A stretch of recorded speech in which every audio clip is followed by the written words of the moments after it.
Kembali di Sportcast Nusantara TV, Coach Yayan, tadi kita singgung soal asisten pelatih. Bung Ropan tadi sudah memberikan clue bahwa ini penting sekali buat pelatih-pelatih muda kita untuk transfer knowledge dari pelatih-pelatih yang punya taraf internasional, Eropa seperti begitu. Nah, Anda melihatnya seperti apa? Dan nama-nama yang muncul ini menurut Anda bagaimana? Ya, salah satu development yang menurut FIFA, selain kita development dari grassroots ke youth, juga development coaches. Ya.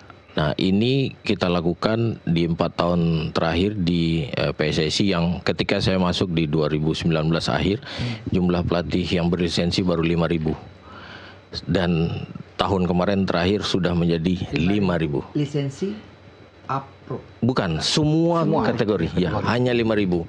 Dan kita kalkulasi jumlah SSB, Sekolah Sepak Bola Seluruh Indonesia, 8.000. Jadi SSB-nya 8.000, pelatihnya 5.000. 2019 ini. Maka program pertama saya adalah percepatan jumlah pelatih sehingga memenuhi kebutuhan. Karena kalau kita bilang kebutuhan dari 8.000, minimal satu SSB punya 4 kategori, 10, 12, 14, 16. Satu kategori dia harus dilatih minimal oleh 3 pelatih, pelatih kepala, pelatih asisten, penjaga gawang atau pelatih fisik. Jadi kita kekurangan di 2019 kurang lebih 10.000 pelatih untuk SSB saja. Maka program kita adalah memperbanyak kursus mulai D sampai Pro License. Di tahun kemarin jumlah pelatih kita sudah 12.000, Mas Boy. 12.000. Signifikan. Itu yang kita perbanyak. Tapi harusnya di periode 4 tahun berikutnya adalah kualitas. Quantity sudah, tinggal quality. Ini yang menjadi salah satu hal yang harus diperbaiki, karena ada 5 kunci untuk memperbaiki sepak bola. Pertama, infrastruktur. Yang kedua, kurikulum. Kita punya kurikulum Villanesia dari 2007 kita bangun, dan Indra Safri mengakui bahwa dia juara pakai Villanesia.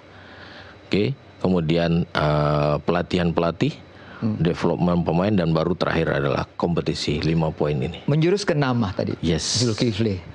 Ya, mungkin ada Kurus, ada Bima. Menurut Anda?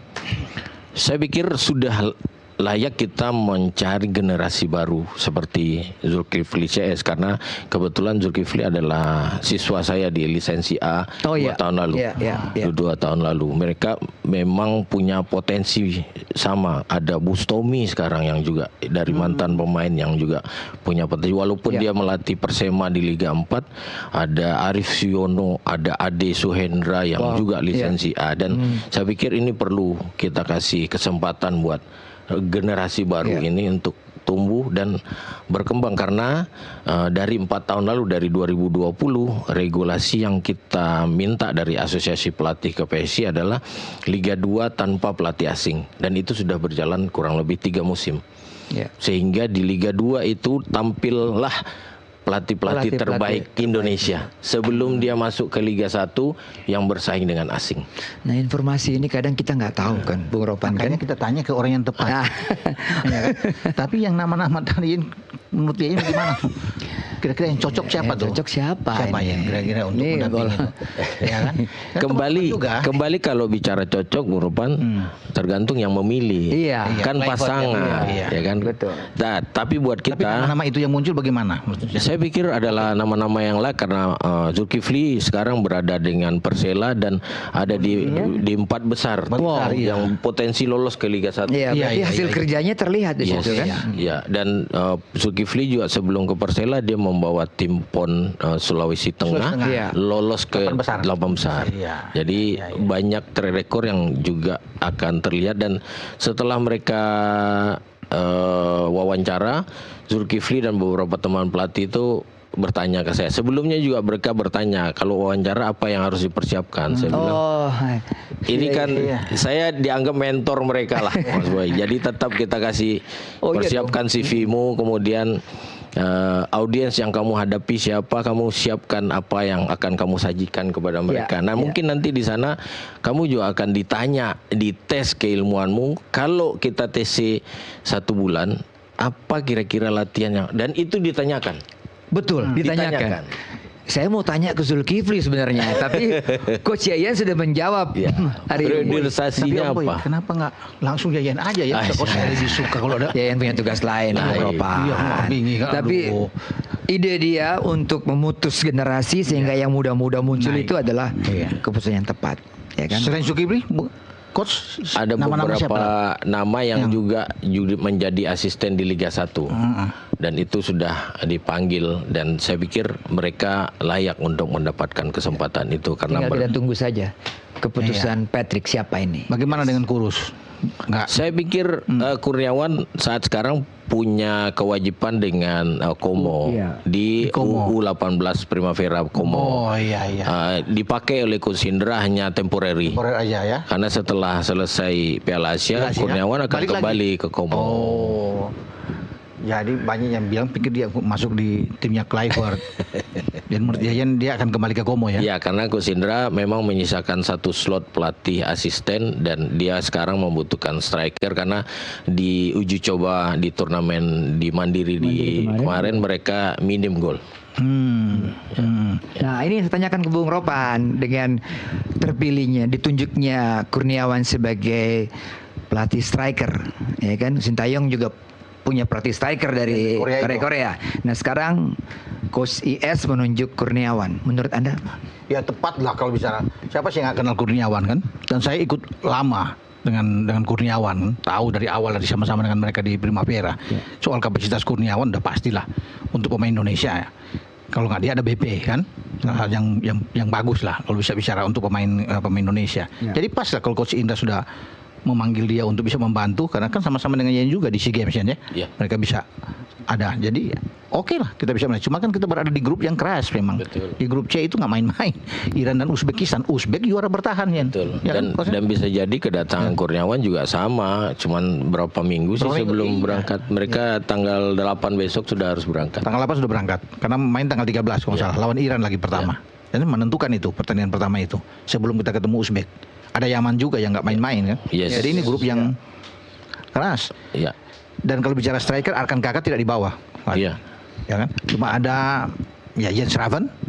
Itu yang menjadi tugas mungkin bagi Kurniawan untuk bisa memotivasi Jens Raven di sana. Ada Muhammad Ragil, Jehan, Hebi itu karena Rizky Afrizal nggak dibawa juga tuh. Kaget juga saya. Iya. Ada nama-nama yang saya pikir akan ikut. Ternyata nggak dibawa di dalam 23 pemain itu. Tapi nggak apa-apa, kita tetap doakan yang terbaik, ya kan? Iya. Ini karena sudah menyinggung U20 nih, ya Bung Yayan juga, Coach Yayan juga pasti kan juga melihat karena anak-anak ini juga dulu binaannya Coach Yayan gitu kan. Dengan pilihan 23 pemain sekarang, ada nama-nama yang tadi dicoret ya. Saya juga agak kaget kalau Mesal Hamzah itu dicoret ya. Karena lihat postur badannya belakang. Bagus banget gitu Thailand ya. Galo Pagamo, Rizky Afrizal dan Adriano Kakam, ya kan? Tapi ada juga nama-nama baru yang juga cukup menarik, anak-anak muda yang dipilih. Gimana Coach melihat 23 pemain ini? Iya, satu hal yang selalu kita ingatkan kepada semua pelatih, tentunya Coach Indra tahu itu, bahwa kalaupun dia pernah sukses di satu event, dia tidak bisa melakukan metode yang sama di kompetisi yang berbeda. Betul. Levelnya berbeda, pemainnya berbeda, waktunya berbeda. Jadi saya pikir Coach Indra tahu resiko itu, bahwa dia ada di posisi yang pemainnya berganti. Kalau dulu kita juara SEA Games ada Rizky Ridho, ada Marcelino, banyak pemain yang sekarang sudah main di Liga 1 yang sulit untuk bisa bergabung lagi kan. Ada Witan waktu itu. Sehingga Coach Indra akan beradaptasi dengan pemain yang ada sekarang, dan mungkin ini adalah pilihan terbaik yang menurut Coach Indra yang setelah mereka lakukan seleksi selama ini. Apakah ini tim terbaik dari yang sebelumnya? Saya pikir kita tidak adil untuk head to head kan mereka. Betul. Momennya berbeda. Dan Coach Indra tahu resikonya adalah kalau Pak Erik bicara harus lolos Piala Dunia. Semua kategori usia harus lolos Piala Dunia. Maka Coach Indra ada di posisi yang sama dengan Patrick Kluivert. Karena itu disampaikan langsung oleh Erick Thohir. Piala Dunia U20 di Chili. Jadi mesti bisa lolos. Jen, Karena Coach Yayan sebagai pemain belakang tentunya ikut kan di SEA Games kemarin kan pemain-pemain muda. Bagaimana melihat pemain-pemain belakang sekarang di U20? Kadek, Iqbal, yang ada sekarang Sultan Saki, ya kan? Yang ada Doni Buffon. Nah, Doni Buffon. Iya, yang menarik ada Kadek yang bermain sangat impresif dan baik dan dia mendapatkan pengalaman lagi karena bermain reguler di Bali United. Ya, di Bali United Liga 1. Kemarin sedikit ada perubahan posisi diberikan kepada Kadek bermain di midfield. Di pertandingan pertama didorong ke depan DM. Di pertandingan pertama dan kedua saya pikir itu hal yang sah saja ketika Coach Indra melihat area itu mungkin dia butuh pemain yang lebih pengalaman, pintar dan mengatur lagi. Tetapi kan tidak sukses. Mereka kalah dengan Jordan walaupun Jordan main 10 pemain misalnya dan Kadek sudah bermain sekali dan Surya. Dan saya pikir ini akan menjadi catatan dan simulasi sebenarnya yang dilakukan oleh Coach Indra bermain sesuai dengan jadwal Piala Asia adalah banyak dilakukan oleh pelatih dunia lainnya sama dengan itu. Sehingga dia akan menghitung kapan saya main dengan squad inti, kapan saya rotasi dan kapan saya harus poin penuh di 4 pertandingan itu. Gitu. Jadi memang pemain belakang memang berbeda dengan di era waktu SEA Games. SEA Games dulu Rido di belakang. Rido, kemudian ada Fajar yang di kanan. Fajar Fatur Rahman. Jadi skuadnya berbeda.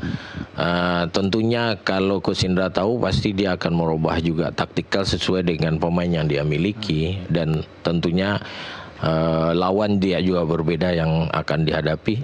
Kemudian beruntungnya saat sekarang kalau kita cek suhu di Cina hanya 23 derajat sehingga aklimatisasinya juga tidak terlalu jauh di sini karena di sini kan masih 27 sampai 30 derajat. Jadi sebenarnya baik buat pemain bermain di suhu yang agak rendah sehingga stamina mereka kemudian kekuatan dan lebih baik untuk pemain-pemain muda.